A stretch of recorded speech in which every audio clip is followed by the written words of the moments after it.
தயாரிப்பு பி விஜயன். இந்த படத்தோட ரைட்டர் அண்ட் டைரக்டர் ரமேஷ் இளங்கமணி. ரொம்ப அழகாக தான் பண்ணியிருக்காரு இந்த படத்தில். அவர் எப்படி பண்ணியிருக்காருன்னு நம்ம பார்ப்போம். இந்த படத்தோட இசை எம் அபுபக்கர். இசையில் எந்த விதமான குறைகளாக இல்லை, நல்லாவே இருக்குது. இந்த படத்தோட கதைன்னா, கதாநாயகி வந்து லவ் பண்ணுறாங்க. ஆனால் அவங்க காதல் என்ன பிரச்சனைன்னு தெரியல. ஆனால் அவங்க திடீர்னு அவங்க காதல் வந்து பிரேக் ஆகிடுச்சு.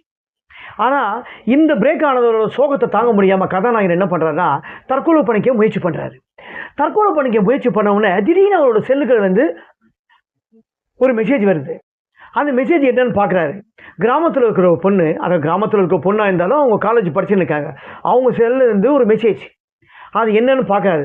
தொடர்ந்தா மாதிரி இவர் என்ன காதலை பிரேக்கப் ஆனது, தற்கொலை பண்ணது எல்லாமே வந்து இவர் வந்து பார்த்தீங்கன்னா ஃபேஸ்புக்கிலலாம் வந்து மெசேஜ் பண்ணிட்டு தான் இருக்காது. மெசேஜரில் வந்து கரெக்டாக வந்து இது எல்லாம் ஒன்று விடாமல் வந்து அப்டேட் பண்ணி தான் இருப்பார் கதாநாயகன்.